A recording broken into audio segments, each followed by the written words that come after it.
Okay, we're on Shabbat, Perek Dalid, Mishnah Aleph. First Mishnah in the very, very short chapter of Perek Dalid. So this Mishnah turns to Bamet Tomnin Ubama in Tomnin. Hatmanah, okay, is insulation.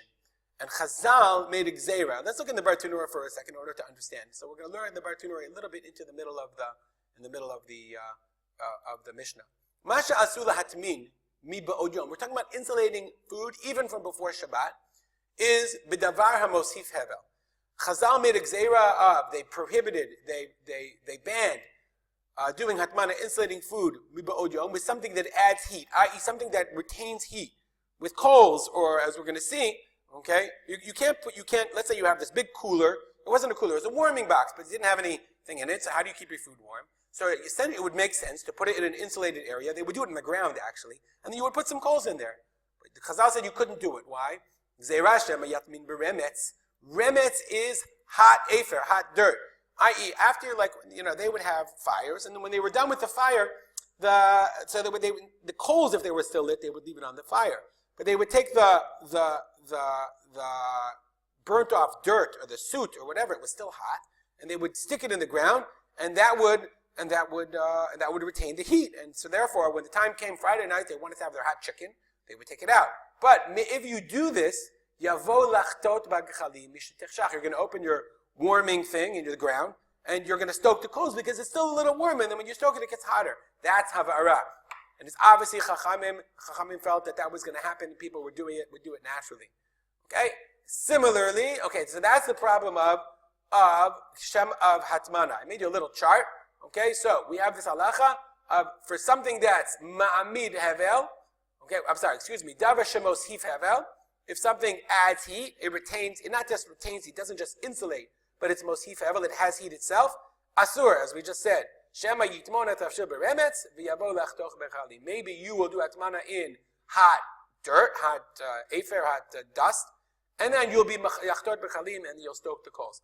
But if it's something that's ma'amid hevel, if it's something just retains heat, if it's an insulating thing, then it's mutar. Then you're allowed to do atmana. So now we have this idea that there are two types of atmana: one that's mutar from before Shabbat, and one that's prohibited.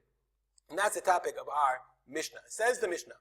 So what is bamet tomnin, b'ma'em tomnin? So what is considered something that's mos hif hevel, and what's considered something that's not mos hif hevel? Okay, so there's specifically what items, what utensils retain heat, and what items just insulate.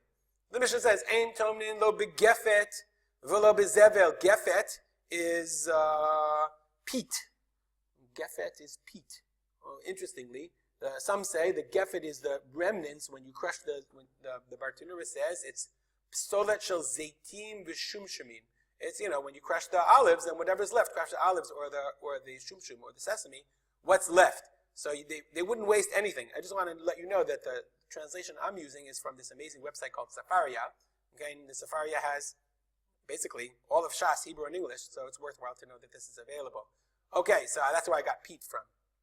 Okay, you can't do atmana with peat, v'lo bezevel or dung, lo b'melach, nor with salt, v'lo b'sir or lime, v'lo b'chol or with sand, bein lachim bein yiveshim, whether they're wet or dry, because those things the Mishnah felt were davar shemosif hevel. They can be warmed up, and then they hold on to heat. Lo b'teven, v'lo b'zagim. Okay, you can't either use straw or grape leaves. Grape leaves, zagim are the seeds. V'lo b'mochim. Mochim are sponges. Okay, fibers. What kind of fibers are we talking about? Mochim are any kind, like cotton or strings or things that come off wool, etc., pieces of cloth, etc., etc. Velo be'asavim, nor with grasses.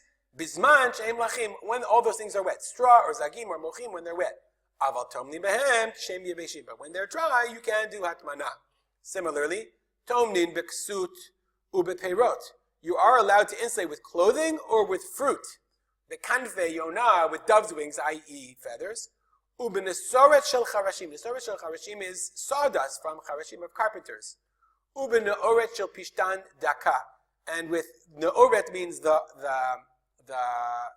remnants when they beat the flax, they would comb the flax. You can look on YouTube. I saw some really interesting websites where they show you how they're combing the flax. And then when you comb the flax, they wanted to get the fibers, but then a lot of the fibers would come off when you comb it. So ne'oret shel pishtan daka, if you have fine ne'oret, you have fine what's the word I'm looking for?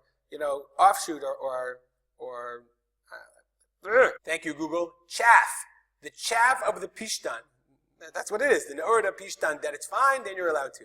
Rabbi Yehuda oser b'daka umatir b'gasa. Rabbi Yehuda prohibits if it's fine chaff, because he thinks it's mosif hevel, but matir b'daka gasa. But if it's coarse chaff, then of course he allows it. Okay. Now I made you a little chart from the Bartanura. The Bartanura says, okay, if it's davar shema'amid hevel, we said, then it's mutar. Those are the examples of things that are insulate.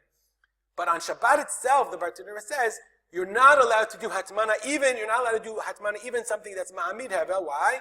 He said there was a gzeira shema yimsa kedei rato shenitztanena. If you go and insulate your pots on Shabbat itself, maybe you'll find it's too cool, or yartichana ba'or, and then you're going to warm it up because it's too cool. So therefore, they didn't permit the insulation. Chazal prohibited the insulation. He says it down here.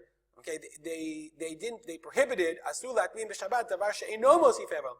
On Shabbat itself, you can't even do Hatmanah at all in any way. Okay, and so you have to be careful about that. Ben hashmashot mutar latmin, but he also said ben hashmashot you're allowed to, because we don't make the gzeira that you're going to find ben hashmashot your foods that have cooled off, because ben hashmashot right after Shabbat started, everybody's pots are still warm. So therefore, davar shema'amid hevel, insulating before Shabbat is permitted. On Shabbat is not permitted. But davar shemosif hevel, but insulating with something that contains heat is asur across the board. We'll stop here. Comments or questions as always at oursponsor@gmail.com. We'll dedicate our learning to the memory of my father, of Simcha ben Yitzchak Kalman. Have a great day.